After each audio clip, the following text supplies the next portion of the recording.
You may have seen her do stand-up at Radio City Music Hall. She's performed at Carnegie Hall, Saturday Night Live, Showtime at the Apollo, and we are so thrilled to have her here for the very first time. Please give a warm welcome to Rhonda Hansome.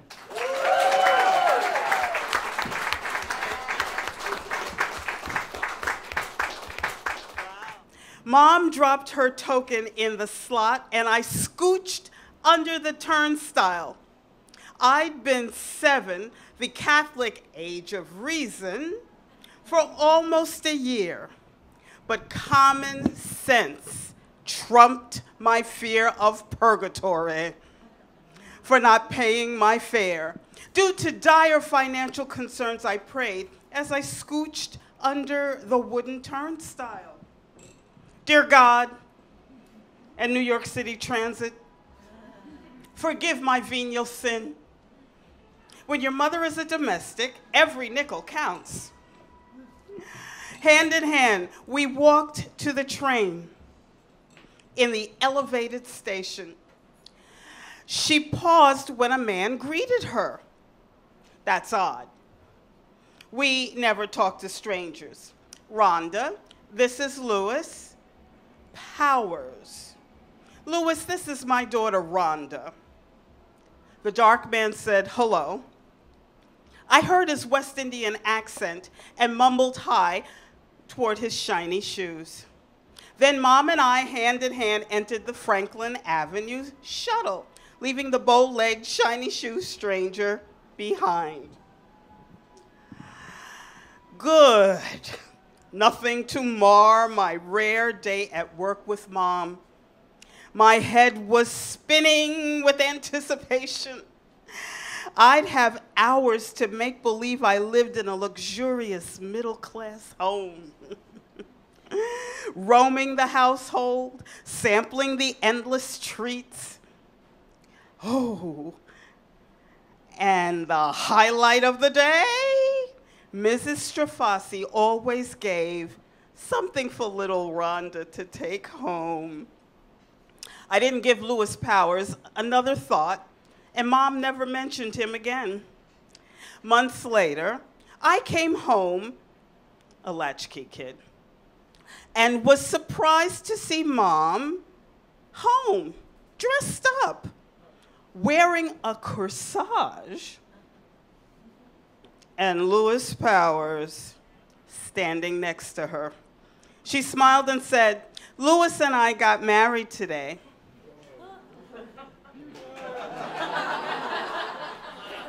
Then went to the zoo in Prospect Park. My mouth clenched shut, and my head roared questions. You went to the zoo without me?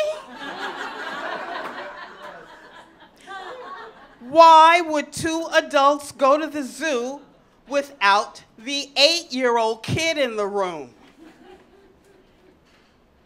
Why didn't you marry my father? I don't even get a day off from school for your wedding? Is there any cake? Where is he going to sleep? He took my place in bed. I never liked my mother's husband. I called the bow-legged, shiny shoe stranger Louis. Mom's elephantiasis legs and constant spitting were the hallmarks of her pregnancy and the end of my reign as an only child. I grudgingly tolerated the new baby as only a resentful 8-year-old could. I had a 7:30 bedtime. But from birth, my half-sister Joan would not go to sleep before 3 a.m.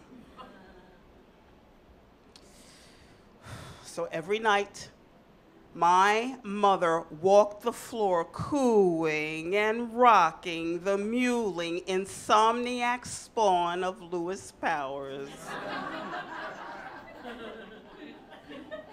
I never liked my mother's husband. Then came the day I hated him.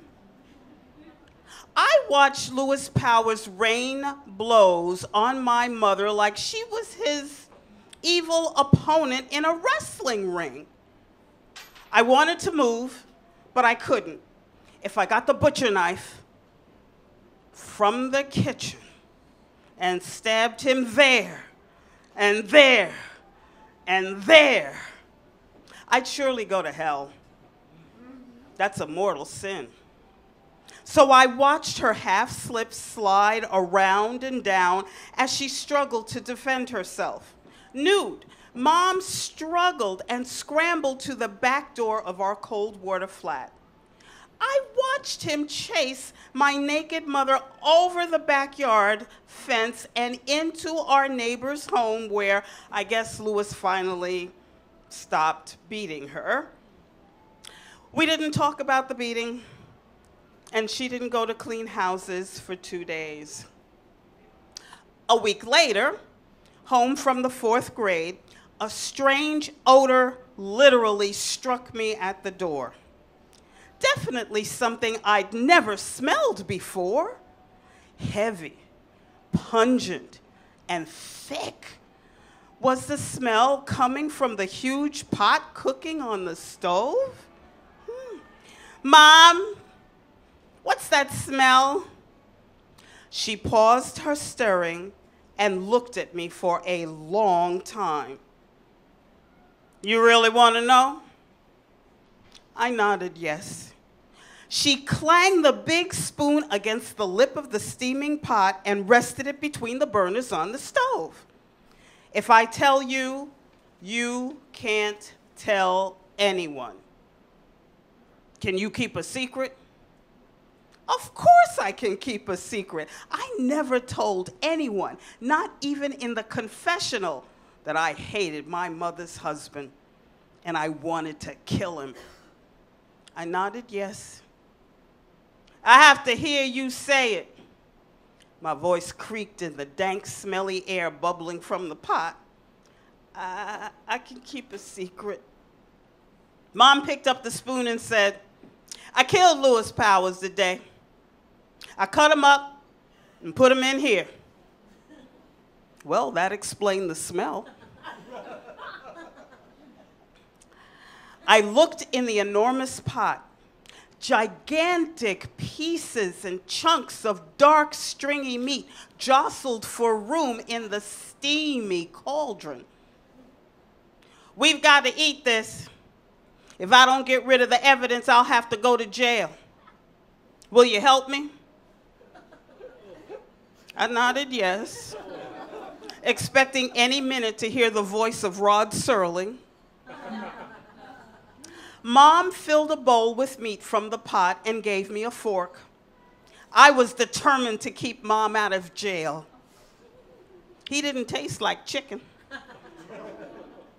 Even cooked, he was just like I remembered him, dusky and tough. I ate silently and handed Mom my empty bowl.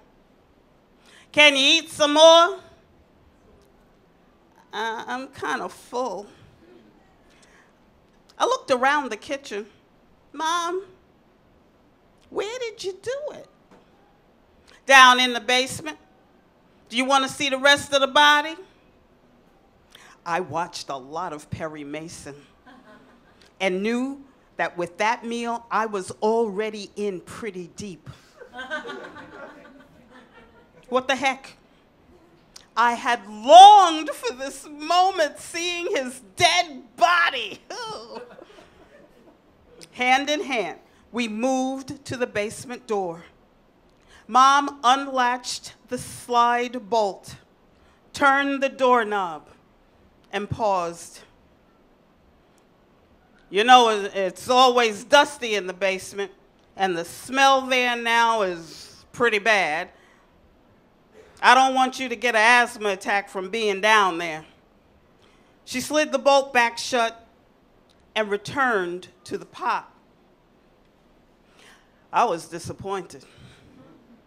But Mom was right. With my asthma, dander, dust, and even chocolate could often leave me in the emergency room overnight. I changed from my school uniform and sat down to my homework. I had not felt this good in a long time. Joan was next door with the neighborhood babysitter, and Lewis Powers was dead and gone. For a while, it felt just like it used to be, just me and Mom. Hours later, I brought my homework to Mom for her to sign. She wrote her name and pulled me to sit by her side. Rhonda,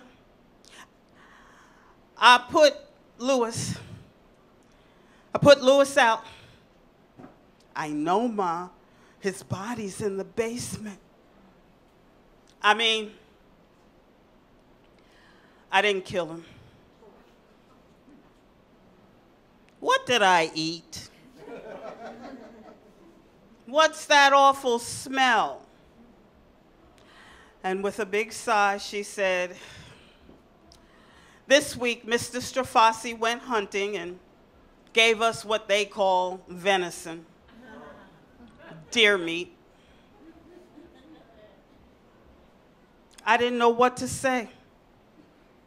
I thought maybe this is when Rod Serling walks in. But no. My jaw clenched shut as thoughts roared in my head. So Mom isn't going to jail, and I'm not her accomplice. Damn.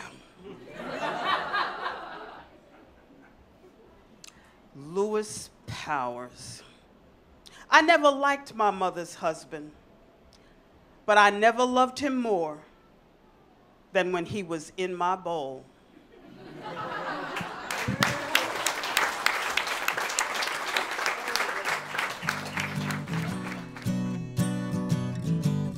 Yum's the word